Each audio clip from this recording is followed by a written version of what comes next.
Can lending without proper disclosures be dangerous? How the regulations protect the consumer rights? What is TILA, Truth in Lending Act, and how it helps?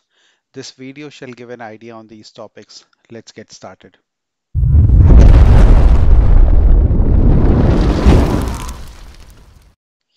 Lending refers to the practice of providing financial resources to individuals or businesses with the expectation that the borrowed fund shall be repaid over time with interest. The lending is primarily of two types, closed-end lending and open-end lending. Let's see what these two lending mean. Let's say that you have to take a one-time loan, one-time money, and that you would be returning over a period of time.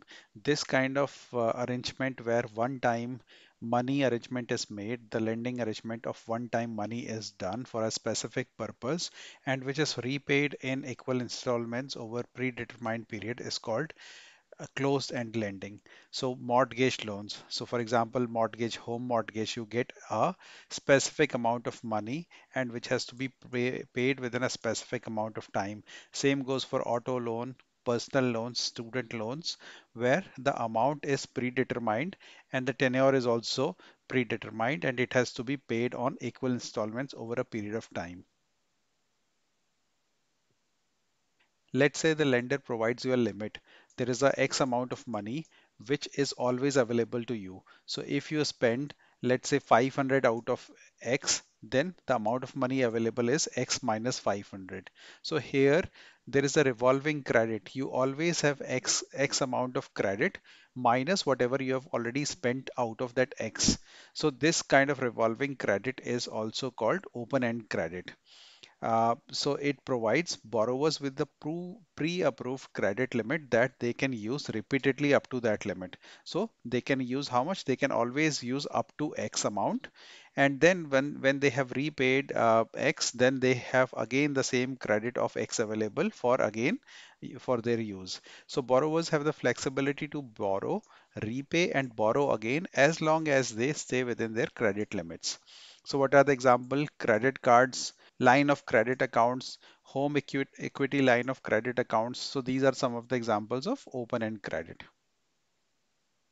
So APR is annual percentage rate, which is like annualized how much interest and various fees that you shall be paying for that particular loan which you have taken.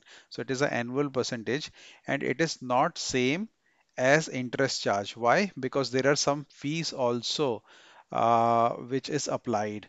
So APR reflects the total cost of borrowing, including fees, whereas interest is just the interest. APR is definitely it will be higher than your interest rate because it incorporates these additional costs also. So APR can be fixed or variable rate. Fixed meaning the for the entire duration of the loan, the APR, the percentage APR shall remain same. Variable means based on the market conditions, the bank has the right or the lender has the right to modify the APR percentage. So disclosure is a formal document that provide clarity, transparency to make certain facts known to a person or entity.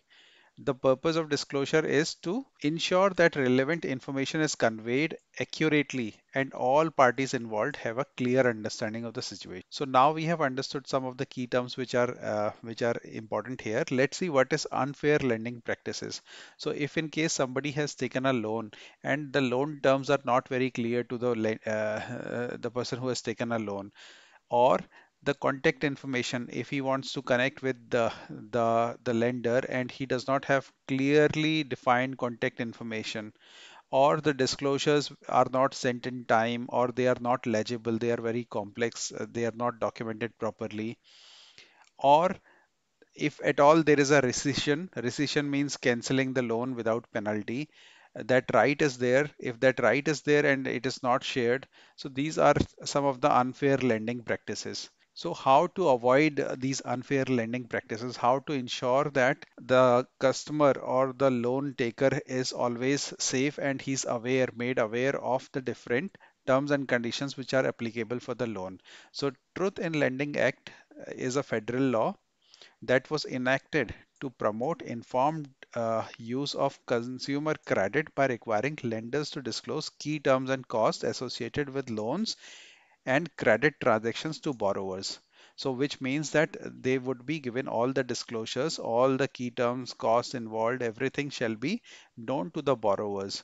So, it is designed to protect consumers from deceptive or unfair lending practices. What are the key provisions? Lenders will provide standardized written disclosures about the APR, finance charges, the total amount to be financed, and other loan terms. Procedures for addressing billing errors and resolving disputes related to consumer credit accounts. So these procedures would also be documented, plus all the costs involved would be shared in a timely manner to the borrower. So key TILA areas. So initial loan estimate. So when we apply for a loan, at that point of time, this loan estimate should be given. Estimate within 3 business days of receiving a completed loan application. Closing disclosure. So lenders must provide borrowers with closing disclosure when the loan is closed, meaning loan is granted, at least 3 days before the loan's consummation closing. Okay, so giving borrowers time to review the final terms and cost of the loan. So they would be aware in advance when the loan is getting closed, so they are able to review the loan terms in advance. If there is a right to rescission, which means revocation or cancellation of loan without any penalty, so those should be communicated to the borrower. So for certain type of loan, for example, HELOC loans or refinance transactions, TILA provides borrowers with right to rescission. Borrowers have 3 business days after consummation to rescind the loan. APR notice, this we discussed earlier that they should be disclosing the APR within 3 business days of receiving the loan application. Notice of right to cancel. So for HELOC, TILA requires lenders to provide borrowers with a notice explaining their right to cancel within 3 business days. Notice of change in terms. So we saw what is open-end credit. So open-end credit is like a revolving credit which is always open. So if the borrower is changing the terms of open-end credit, let's say that they want to increase the APR, then they should be notifying the borrower in advance. They must provide notice to the borrower at least 45 days before the change takes effect. So we can appreciate that this federal law called TILA is very, very effective in making informed decision by the borrower, and thereby it is a very important act. And hope you are able to appreciate why and how it is applicable for loan and lending. Thank you very much.